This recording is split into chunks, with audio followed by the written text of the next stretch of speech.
and it's just a case of doing it. And people know what to do. They've got fabulous support services. But go to poor countries, go to places where people are living in slums or in favelas or in townships, and they don't have the resources. They don't have health services that can cope. They are suffering very, very badly. And we all need to come behind them. You know, you're dealing with an international broadcasting system in CNN. You're connected with people all over the world. We have to get up on this, whole of humanity, because otherwise we will find ourselves facing such terrible problems, as I say, particularly for poorer people, for people in fragile countries or refugees and so on. And we won't even have the numbers. At least in the United States, you know what's going on because you have got good testing. But there are so many countries where there's very little testing, and we're just finding out often a terrible accident. There's been a lot of people dying in a particular city. We shouldn't be like this. We've got to work together to get on top of this. I hope people are listening. Thank you for your wisdom. Thank you for your expertise and your time. David Nabarro. Doctor, thank you. Thank you. Thank you for all you do. Bye-bye. Overwhelmed, short-staffed, and fighting an enemy the U.S. was woefully unprepared to handle. Back in April, a nursing union president spoke with CNN's Don Lemon about the terror of the coronavirus and its epicenter in New York. Here she was. The level of illness has really increased. The number of patients has increased. Last night alone, we admitted 200 additional patients. 미국이 아주 심각해졌어요. 코로나 바이러스가. Corona positive patients in our system. 미국 사람들 마스크를 안 쓰고 다녀. 1,300 people out on furlough. We have about 600 positive 최소한의 COVID and many sick 최소한의 방어잖아요. 최소한의 many of the 방어. nurses. 마스크가 We have 정답은 lost 아니어도. some nurses. They've succumbed to the virus, and we have quite a few already in the ICU. We're terribly at risk because of the intensity of the virus, the virulence of the virus. It's attacking our own systems, and that's the big reason that we need the PPE, particularly the hazmat suits that could protect us. We started off being concerned. The concern turned to worry, the worry turned to fear, and then to abject terror. And now we're just almost numb. Next hour, we'll hear again from Judy Sheridan Gonzalez. I'll ask her about what's improved, what hasn't, and her advice for states and cities now facing a surge in this deadly disease. One person is dead and another injured after a shooting in Louisville, Kentucky. It happened during a protest in Jefferson Square Park Saturday evening. Demonstrators have been gathering to demand justice in the killing of Breonna Taylor there. Officials say law enforcement performed life-saving measures on one of the victims, but he died. A short time later, police received word of a second shooting victim at the nearby Hall of Justice. He was transported to a local hospital with non-life-threatening injuries. We'll keep tabs on this developing story. Shocking allegations say Russia offered to pay the Taliban to kill U.S. and British troops. Coming up here, what the White House says about what President Trump knew about this and when.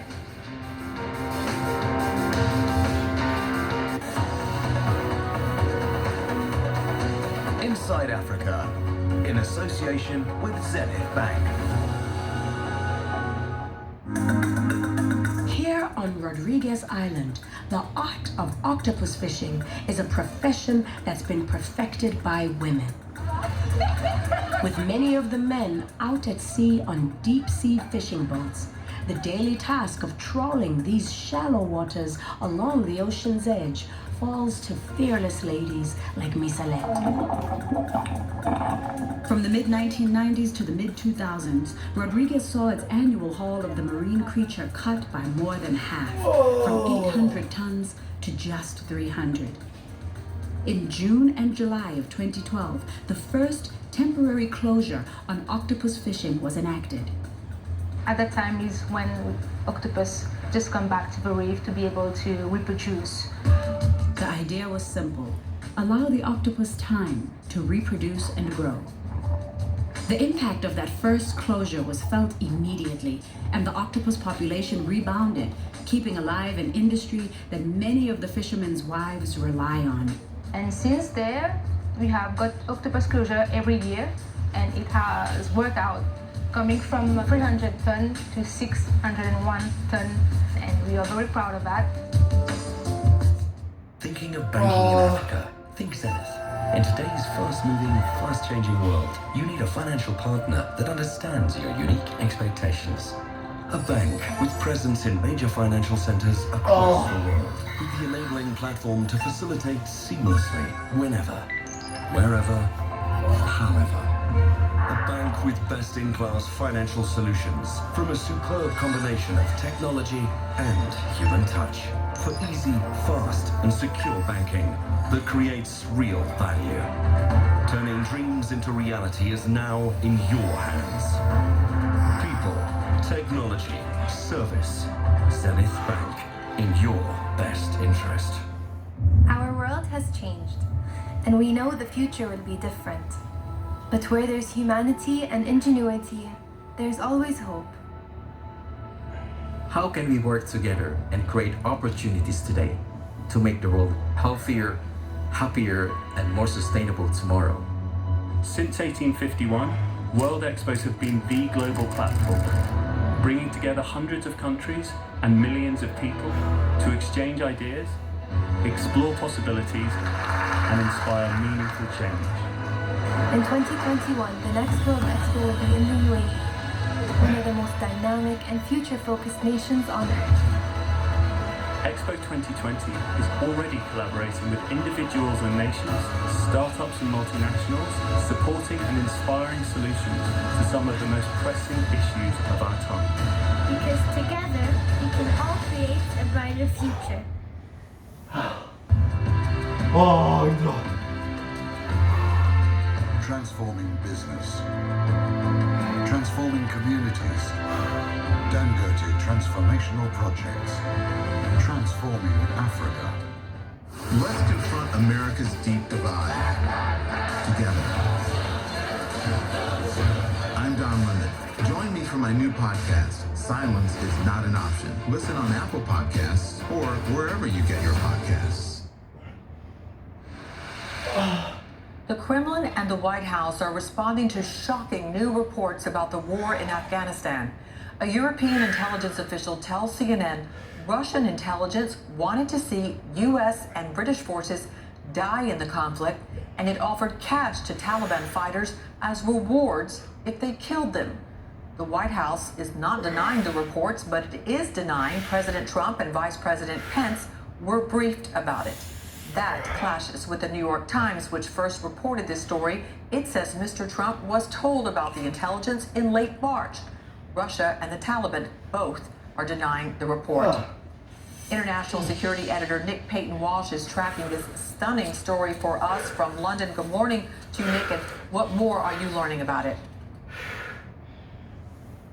Well, Natalie, as you said, yes, a European intelligence official telling me that Russian military intelligence began a scheme, so to speak, to incentivize Taliban militants in Afghanistan to kill US and other coalition soldiers in that country in the past months or so. Now, this intelligence official says that while they really don't seem to understand the Russian motivation for such a ghastly, frankly, scheme in the eyes of the coalition, they do believe that that scheme resulted in some coalition casualties. Now, it's not clear whether these were fatalities or injuries, which nationality or when these particular casualties occur, but it certainly in their assessment was with consequence. It incentivized the Taliban to do something. Now, some may argue the Taliban frankly don't need cash incentives to go out and kill coalition soldiers, but this feeds into the broader issue of what the insurgency is currently doing in Afghanistan, whilst trying to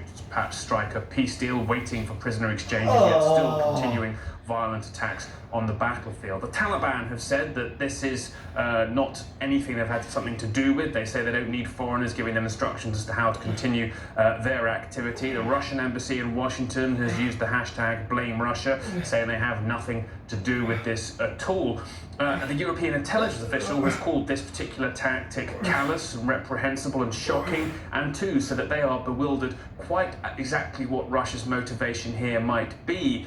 Some may perhaps say this is about increasing the number of US casualties perhaps on the battlefield to expedite an American withdrawal. But remember, Donald Trump's made it very clear he wants Afghanistan. In fact, the Pentagon are even planning to reduce troop numbers below the 8,600 they've agreed under current peace talks with the Taliban. So a startling allegation, frankly, here. And I should point out one more detail, Natalie. The European intelligence official I've spoken to says the precise unit of Russian military intelligence known as the GRU that's behind this incentivization scheme is known as 29155. Now, they are the same unit accused, says this intelligence official, of the attack in Salisbury in the UK in early 2018 against the Skripal father and daughter, the poisoning there, which was unsuccessful in taking their lives but killed another Briton inadvertently as well. So a prominent unit in their eyes, in an exceptionally, you might say, geopolitically dangerous scheme here. The White House has come forwards and said that, as you pointed out, well, they didn't really dispute the intelligence report themselves. They said the New York Times is wrong to point out that President Donald Trump and his Vice President Mike Pence were briefed on it. Startling, frankly, that they wouldn't be told if, indeed, they're not disputing the intelligence itself. We're just learning about this story, and it's just unfolding. Nick Payton-Walsh with the very latest for us. Nick, thank you. COVID cases are spiking across the U.S., but while safety measures to protect President Trump from the virus have been toughened in public, he's downplaying the risk. More about that coming up here.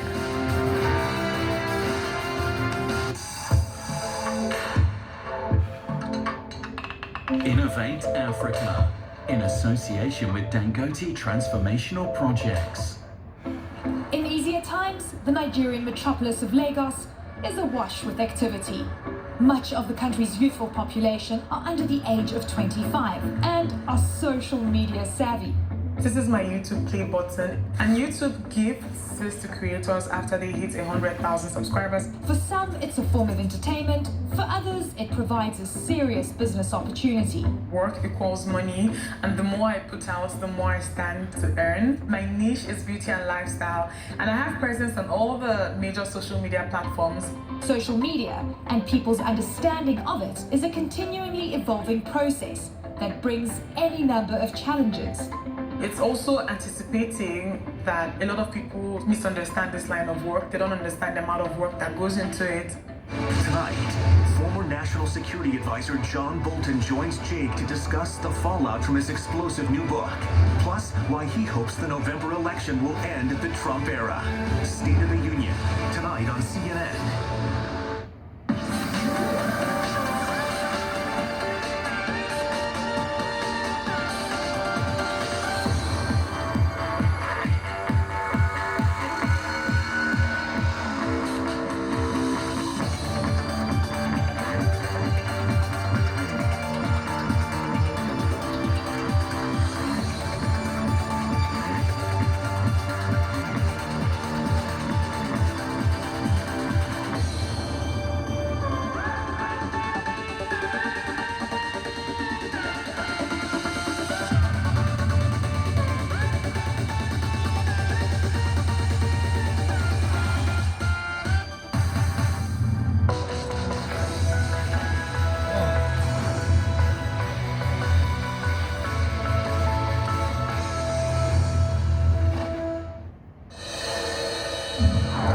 The return of professional tennis on the ATP and WTA tours remains uncertain, but that hasn't stopped the sport's top stars from making an impact for coronavirus relief.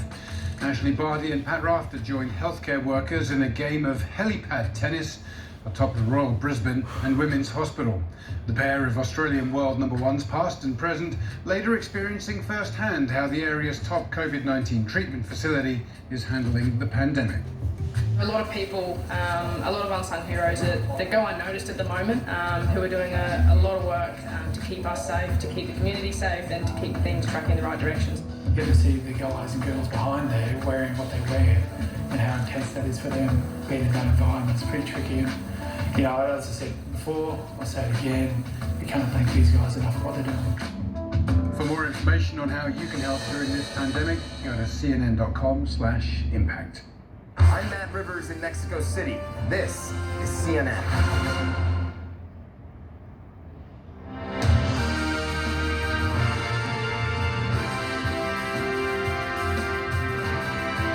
Welcome back to our viewers here in the U.S. and all around the world. You're watching CNN Newsroom. I'm Natalie Allen. 87,000 new cases of coronavirus were confirmed in the United States in just the past 2 days. That has pushed the U.S. total to well past 2.5 million. More than 125,000 people have died since February. And now the CDC says the true scope of the pandemic is far more troubling. According to the CDC survey, the real number of infected Americans is at least 6 times higher, possibly a whopping 24 times higher than the official figures.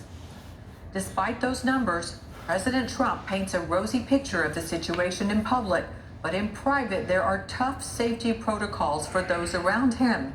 Now, the vice president is postponing events in Florida and Arizona, where infections have hit alarming new highs. For more from the White House, here's CNN's Jeremy Diamond.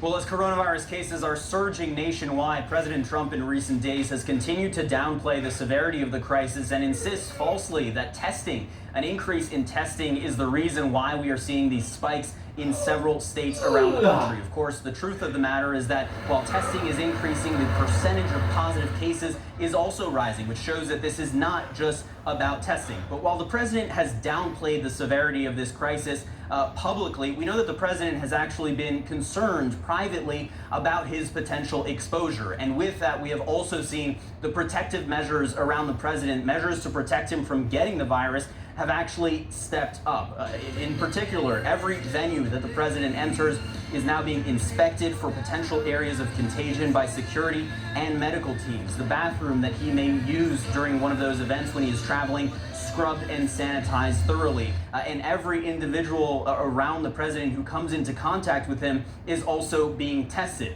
That's despite the fact that the White House has actually scaled back some of its other preventative measures that don't necessarily deal directly with the president. For example, when I walk into the White House, I've normally gotten a temperature check. That is no longer happening. Now, while all of that is happening, we also know that the vice president, who has himself made that same claim about testing and really tried to paint a much rosier picture of the situation in the United States than actually exists, he is also scaling back some of his plans to travel and specifically some of his plans to campaign in person. The vice president was scheduled to travel to Florida and to Arizona for campaign events. The vice president will still be going to those states, we're told, to get an in-person briefing on the situation there, but he is canceling campaign events that were scheduled to take place in both of those battleground states. So certainly some changes are happening, but again, protective measures to get around the president, tightening, but the president himself, his rhetoric certainly hasn't changed. Jeremy Diamond, CNN, the White House. I'm joined now by Indrajit Parmar. He's a professor of international politics at City University of London and a visiting professor at London School of Economics. It's good to see you, Professor. Good morning to you. Good morning. 18분밖에 안 했어. He's seeing surges of the virus in half of its states, and the message from the White House is all states are opening up safely and responsibly. That's a quote.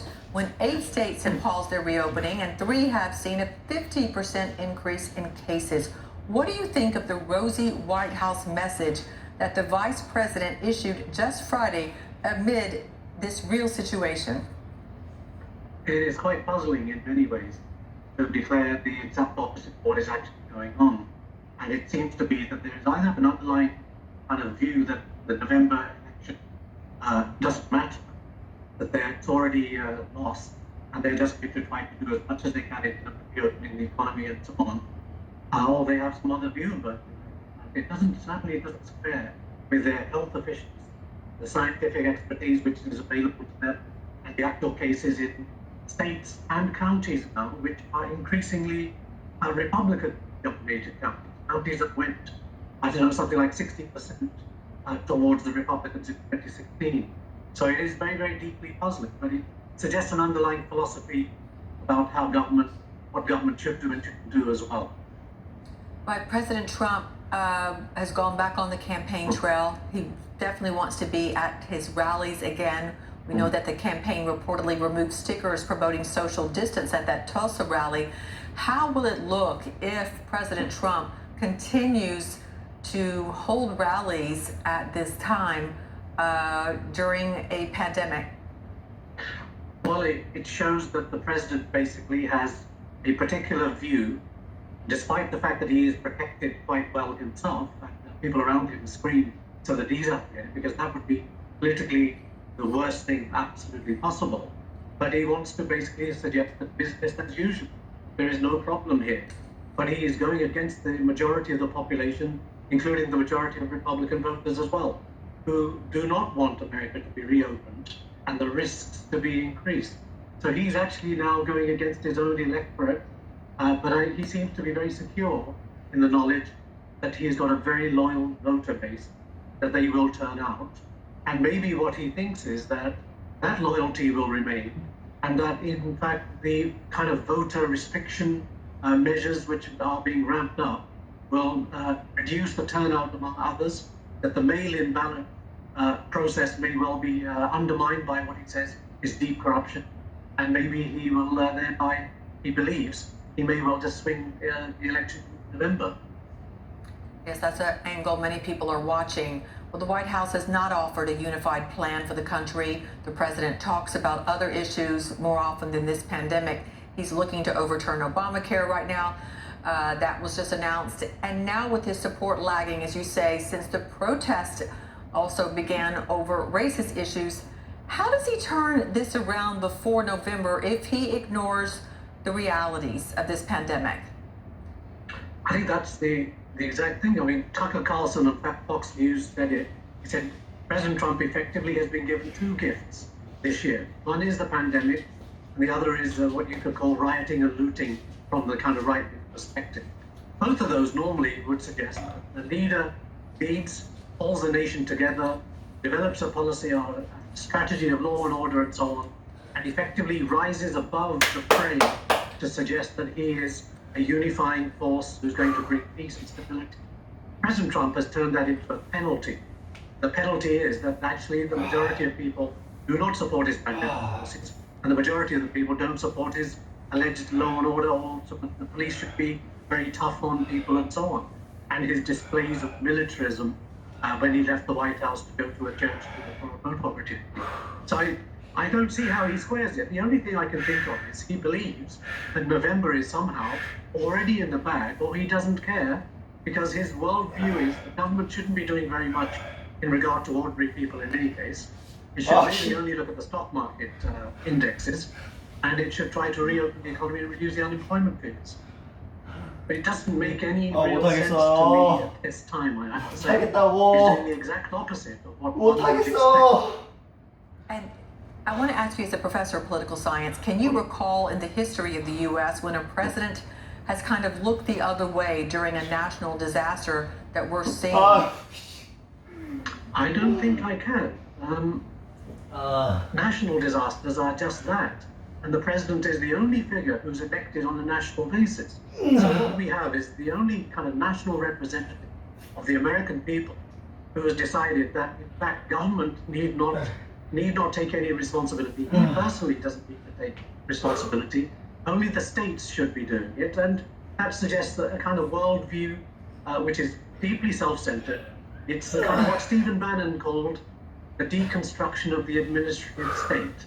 That is, the administrative state, the regulatory state, the state which looks after people, the environment, health, and so on, really doesn't matter. We need to pare that down as much as possible and, in effect, empower corporate power and so on, and that will take care of the problem. The market will decide, and the market will determine outcomes. And in effect, it's a zero-sum game that he's been playing. It hasn't played out very well politically, and that is the most puzzling thing. That he stands as an outlier in the history of the United States. He sticks to his same playbook, but it seems to be slipping away from him at this juncture. We always appreciate your insights, Professor Indrajit Parmar in London. Thank you. Thank you very much. Lawmakers in the state of Mississippi took a big step toward removing the divisive Confederate battle flag from its state flag. A resolution to begin the process sailed through the Mississippi House and Senate Saturday. The measure paves the way for a bill to allow for that change. The Confederate battle emblem has been criticized as a white supremacist symbol. The states that fought the Civil War under it were trying to preserve their slave-based economies. Mississippi is the last state to have that emblem on its flag. The governor recently changed his mind and now says he'll sign a bill to get rid of it.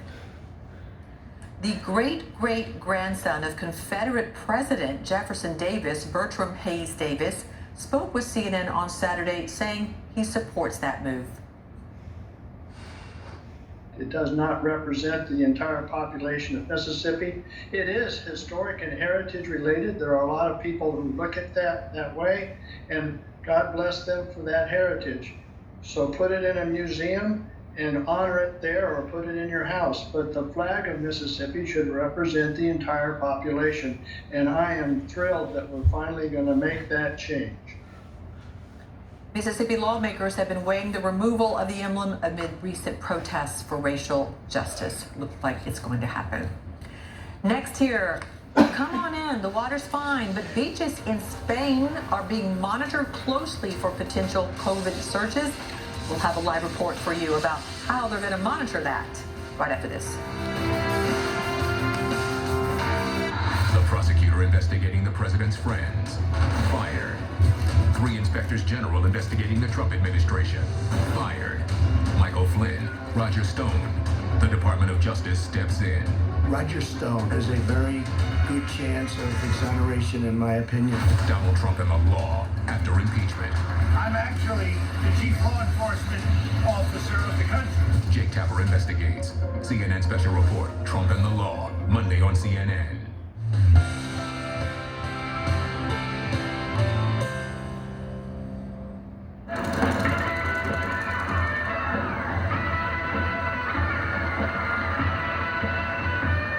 Elvis Presley. Well, the night, baby, left me, but I found a new place to dwell. And I go, cat, go, but don't step on my feet,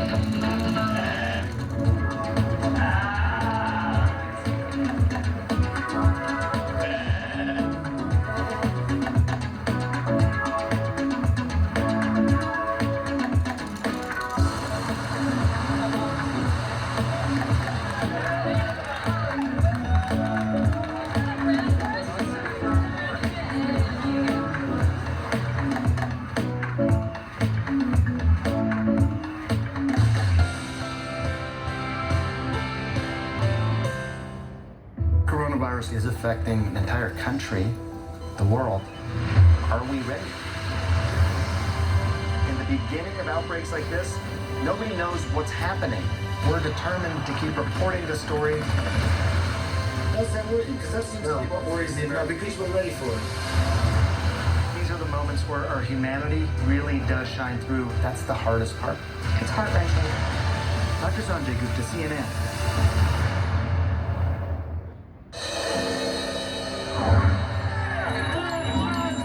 As protests around the world demand an end to racial injustice and police brutality, large corporations are expressing their support and vowing to take action.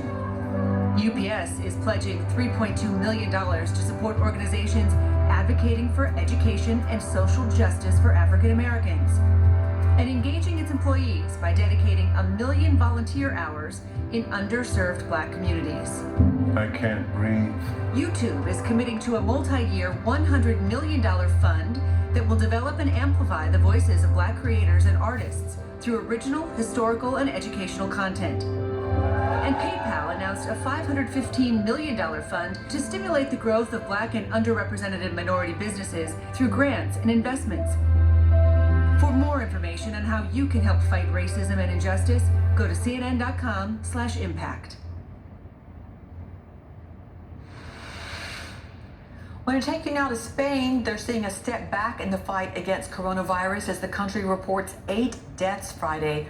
This is a jump from last week when it had a maximum of 3 a day. The Spanish health ministry also reported almost 200 new cases in the last 24 hours. Yet, Spain continues to take steps to reopen. And with summer here, officials are using high technology, drones and patrols to keep an eye on people on the beaches. Let's talk about it with our journalist Atika Schubert. She's in Valencia, Spain. They're on the beach. What are you seeing right now? And tell us more about the steps that officials are taking.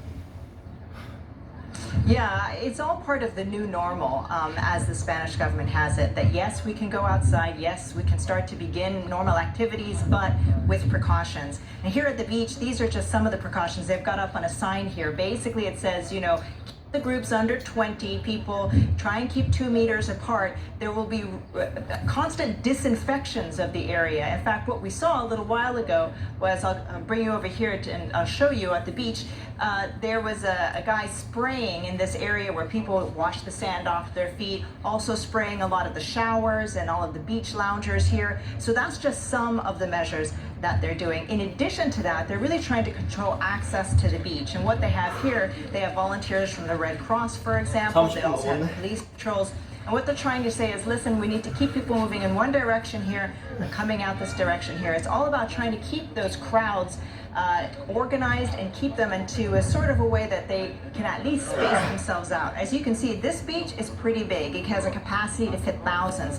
So it's not been a problem so far. But if necessary, the local communities here say they will bring out drones, for example, and start surveying the area to make sure that they have sufficient crowd control and make sure that people are a safe distance apart.